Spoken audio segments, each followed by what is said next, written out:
আসসালামু আলাইকুম এভরিওয়ান, চলে আসলাম নতুন একটা ভিডিও নিয়ে। তো সবাই কেমন আছেন? আমি আছি আলহামদুলিল্লাহ ভালো। তো আজকে হচ্ছে আমি কবুতরের মাংস রান্না করব। তো সম্পূর্ণ ভিডিওটি আপনাদের সঙ্গে শেয়ার করলাম। দয়া করে সম্পূর্ণ ভিডিওটি দেখে সঙ্গেই থাকবেন। তো আমি হচ্ছে দুটো কবুতর নিয়ে নিয়েছিলাম রান্নাটা করার জন্য। তো কবুতর কিন্তু আমাদের শরীরের জন্য অনেক উপকারী, মানে দ্রুত রক্ত বাড়াইতে খুবই কাজ করে। তো এখন হচ্ছে আমি পেঁয়াজ রসুন আর হচ্ছে একটু হালকা গরম মশলা জিরা বেটে নিয়েছি। আর কবুতর দুটো হচ্ছে ভালো করে কেটে ধুয়ে নিয়েছি, তার সঙ্গে দিয়ে দিয়েছি কিছুটা আলু। কবুতরের মাংসতে কিন্তু আলু না দিলে একেবারেই খেতে ভালো লাগে না।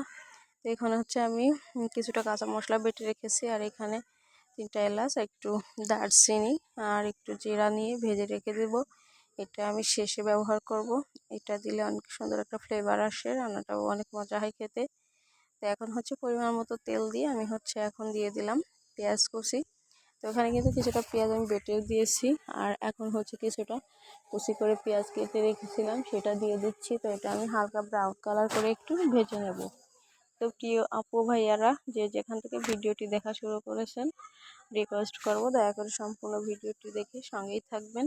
আর প্লিজ একটা লাইক দিয়ে সম্পূর্ণ ভিডিওটি ওয়াচ করে তারপরে কমেন্টে জানাবেন আমার রান্নাটা কেমন হয়েছিল। তো আমি কিন্তু পেঁয়াজটা হালকা করে ভেজে নিয়েছি, আর এখন এর মধ্যে দিয়ে দিচ্ছি বাটা যে মশলাটা, ওটা দিয়ে আমি হচ্ছে এখন পেঁয়াজের সঙ্গে ভালো করে নেড়েচেড়ে মিক্স করে নেবো। আর এখানে একটু আদা রসুন বাটাও দিয়ে দিয়েছি। তো দিয়ে আমি ভালো করে মশলাটা একটু হালকা করে ভেজে নেব। তো এই পর্যায়ে বলবো, যদি কেউ প্রথমবার আমার ভিডিওটা ওয়াচ করেন তাহলে রিকোয়েস্ট করব আমার চ্যানেলটা সাবস্ক্রাইব করে বেল আইকনটি বাজিয়ে পাশেই থাকবেন। তো এখন হচ্ছে আমি এর মশলাটা একটু ভেজে নিয়ে এর মধ্যে একে একে সমস্ত মশলাগুলো অ্যাড করে দেব। তো আমি স্বাদের জন্য লবণ এবং হলুদ গুঁড়ো দিয়ে দিচ্ছি কালারের জন্য। আর এখন দিয়ে দেব মশলাটা একটু নেড়ে চেড়ে নিয়ে পুড়ে যেতে পারে, এই জন্য এখন একটু মরিচের গুঁড়া দিয়ে দিচ্ছি ঝালের জন্য। তো মরিচের গুঁড়াটা একটু বেশি পরিমাণে দিচ্ছি, কারণ মাংসটা হচ্ছে ঝাল না হলে খেতে ভালো লাগে না। তো এই জন্য হচ্ছে বেশি করে দিয়ে দিচ্ছি। যারা আমার রেসিপিগুলো দেখেন নিয়মিত, তারা অবশ্যই বুঝবেন যে আমি সবসময় একটু ঝালটা বেশি দিই, কারণ ঝাল বেশি না হলে ভালো লাগে না খেতে। তো অল্প একটু পরিমাণে হচ্ছে দিয়ে দিলাম পানিটা দিয়ে আমি মশলাটা সুন্দর করে একটু কষিয়ে নেব। তো মশলাটা যদি ভালো করে কষানো না হয় তাহলে একটু কাঁচা গন্ধ থেকে যায়, এই জন্য একটু যে কোনো তরকারির মশলাটা ভালো করে কষিয়ে নিতে হয়। তো এখন হচ্ছে আমি এখানে দিয়ে দিলাম ধনিয়ার গুঁড়া। তো ধনিয়ার গুঁড়াটা দিয়ে ভালো করে হচ্ছে আবারও মশলার সঙ্গে মিক্সড করে নিলাম। তো দেখুন পানি তেল বের হয়ে আসছে মশলা থেকে।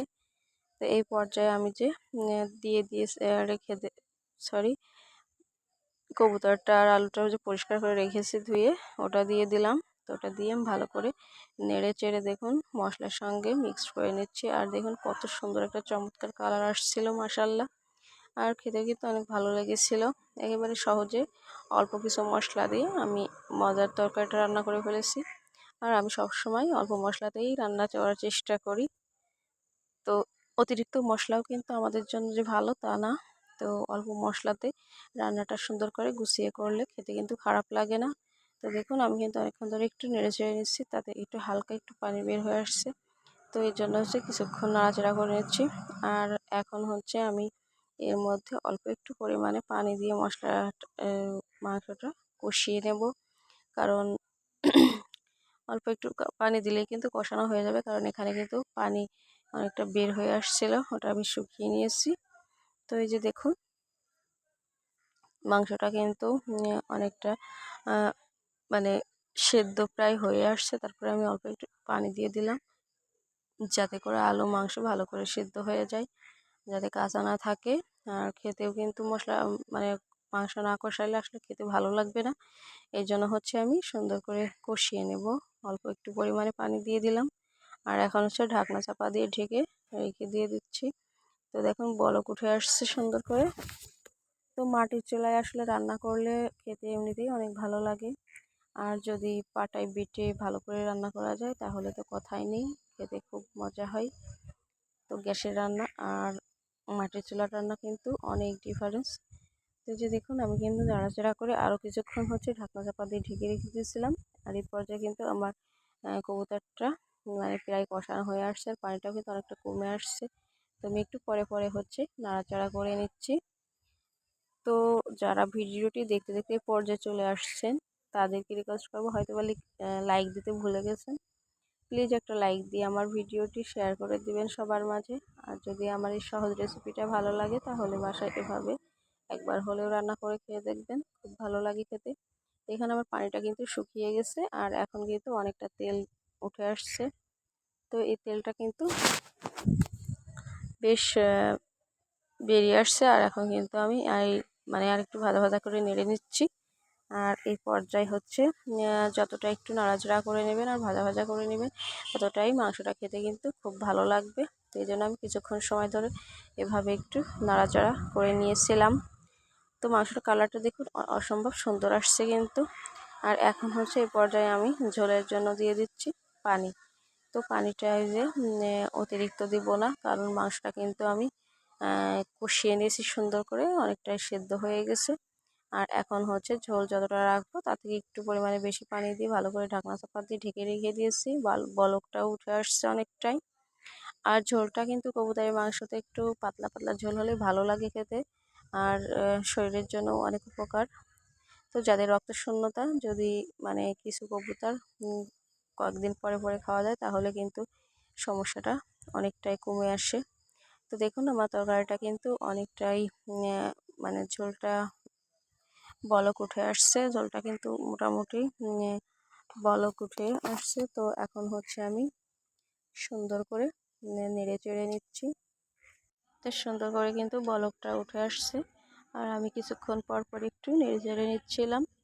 তো আমার এই সহজ রেসিপিটি কেমন হয়েছে অবশ্যই কমেন্টে জানাবেন। আর যারা ধৈর্য ধরে এতক্ষণ ধরে ভিডিওটি দেখলেন তাদেরকে জানাই অসংখ্য ধন্যবাদ ও আমার পক্ষ থেকে রইল অনেক অনেক ভালোবাসা। তো এই যে দেখুন তরকারিটা প্রায় হয়ে আসছে, ঝোলটা কিন্তু অনেক কমে আসছে। তো এখন হচ্ছে আমি আর কিছুক্ষণ একটু চুলার উপর রেখে দেবো, একেবারে লো আছে, যাতে করে ঝোলটা একটু মাখা মাখা হয়। তো ঝোলটা একটু মাখা মাখা হলে খেতে কিন্তু অনেক ভালো লাগবে। অতিরিক্ত শুকিয়ে ফেলবো না, আবার একেবারে যে ঝোল রাখবো তাও না, মিডিয়াম ভাবে ঝোলটা রাখবো।